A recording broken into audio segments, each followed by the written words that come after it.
Halo Sobat Basket, kembali lagi ke Haki TV Basket. Dallas Mavericks akhirnya tinggal selangkah lagi berhasil meraih gelar juara keduanya sepanjang sejarah. Dipimpin Luka Doncic dan Kyrie Irving, Mavericks melewati persaingan yang berat di wilayah barat, dan telah terbukti siap menghadapi tim-tim terbaik. Mampukah Dallas menyelesaikan pekerjaan terakhirnya? Dallas Mavericks mengandalkan seorang bintang bola basket asal Eropa yang baru akan mengejar gelar juara untuk pertama kalinya. Terdengar familiar?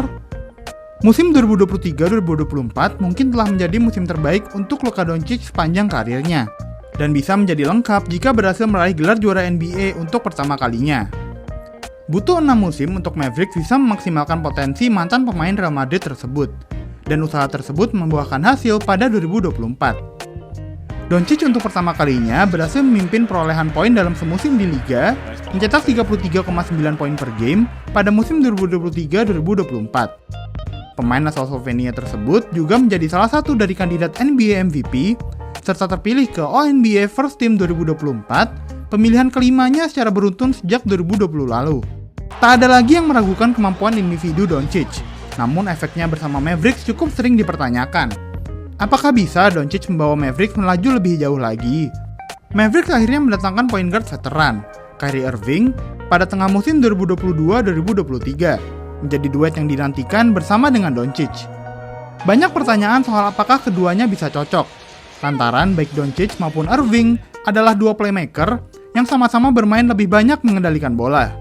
Namun ternyata pada 2023-2024 ini, Doncic dan Irving membuktikan bahwa keduanya memiliki kerjasama yang baik.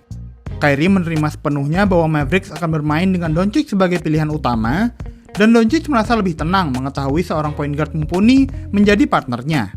Skillset kedua pemain begitu cocok satu sama lain. Kyrie yang bermain lebih cepat, lincah, dan agresif melakukan drive ke ring, sementara Doncic lebih sabar untuk menemukan ruang kosong di pertahanan lawan. Sebagai contoh, pada babak playoffs, Doncic melakukan percobaan tembakan 3 angka sebanyak 43,6% dan di area paint 37,8%.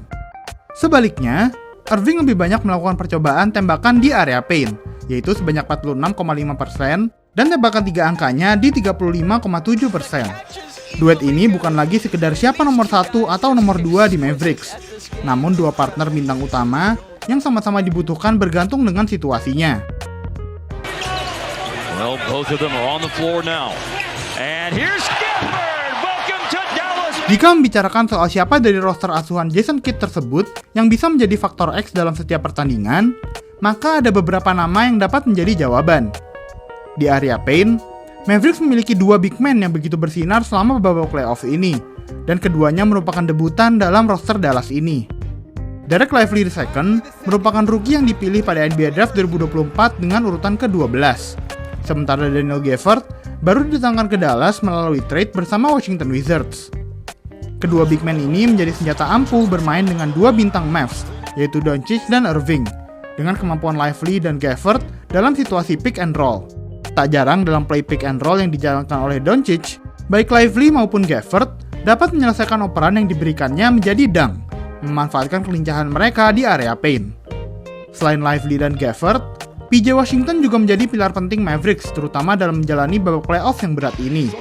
Washington juga baru di-trade ke Mavericks pada trade deadline Februari 2024 dari Charlotte Hornets, dan menunjukkan kualitasnya baik dalam cetak angka maupun bertahan. Dalam menyerang, Washington adalah seorang shooter yang mumpuni, dengan tembakan 3 angka dari sudut lapangan jadi favoritnya. Kualitas yang dapat melengkapi Doncic dan Irving untuk memberikan operan yang tepat kepadanya. Dari segi bertahan, Washington tak takut untuk bermain keras secara fisik, dan mampu menjaga pemain di posisi apapun, mulai dari point guard sampai center. Seorang 3&D role players yang dapat dibutuhkan oleh roster berkualitas, dua big man yang mengontrol area paint, dan dua superstar yang bisa bekerja sama. Skuad papan atas Dallas Mavericks.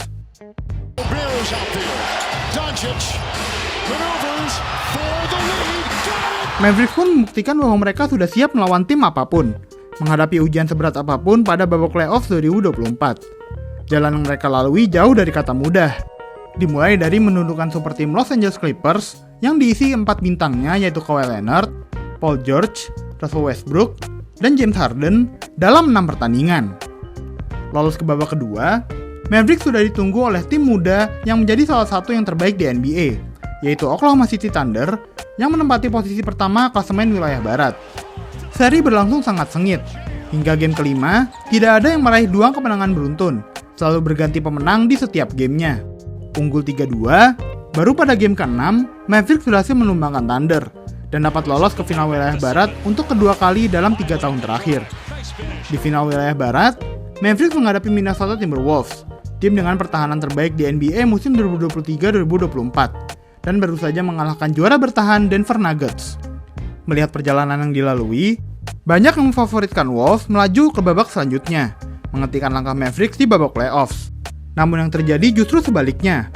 Anthony Edwards, Rudy Gobert, dan kawan-kawan tidak berdaya di hadapan Dallas, hanya mampu menang 1 kali saja, dan Mavericks melaju ke NBA Finals setelah menang dalam 5 pertandingan. Persaingan di wilayah barat begitu berat pada musim 2023-2024, baik di musim reguler ataupun playoffs. Namun Doncic, Irving, dan kawan-kawan membuktikan bahwa merekalah yang terbaik di barat. Man too as well. Jason Terry.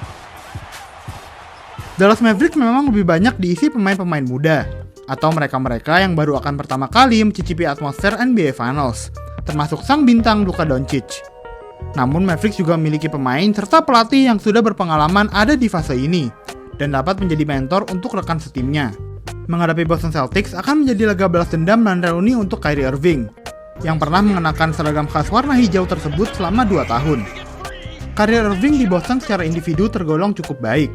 Ia tetap terpilih ke NBA All-Star, namun jelang akhir masa baktinya di Celtics, ia seolah menjadi musuh warga kota Boston. Ia pindah ke Brooklyn Nets setelah sempat berkomitmen akan memperpanjang kontrak bersama Celtics pada tahun 2019. Lalu saat Nets bertemu Celtics di playoffs, Irving terlihat menginjak-injak logo Celtics yang ada di atas lapangan. Lantas, reuni ini menjadi perhatian banyak pencinta basket, termasuk Irving sendiri yang sudah merasa cukup menyesal dan mengatakan bahwa secara emosional ia tidak menjadi diri terbaiknya pada saat itu. Irving akan kembali bermain di NBA Finals untuk keempat kalinya sepanjang karir, setelah 3 kali bermain bersama Cleveland Cavaliers dan menjadi juara pada tahun 2016. Selain Irving, sang pelatih, Jason Kidd, juga sudah memiliki pengalaman berada di babak NBA Finals, namun ada yang berbeda pada kali ini. Kidd merupakan point guard dari tim Dallas Mavericks yang berhasil mengangkat trofi Larry O'Brien pada tahun 2011 lalu. Dan pada 2024, ia kembali memimpin Mavericks, namun sebagai seorang pelatih kepala. Dengan pengalaman berharganya sebagai seorang juara NBA, ia akan berusaha kembali membawa gelar juara NBA ke kota Dallas untuk kedua kalinya sepanjang sejarah. Bagaimana menurut kalian? Apakah Dallas Mavericks memiliki kesempatan besar untuk meraih gelar juara NBA tahun 2024? Tulis di kolom komentar ya. Jangan lupa like dan subscribe ke channel Haki TV Basket agar tak ketinggalan video-video selanjutnya.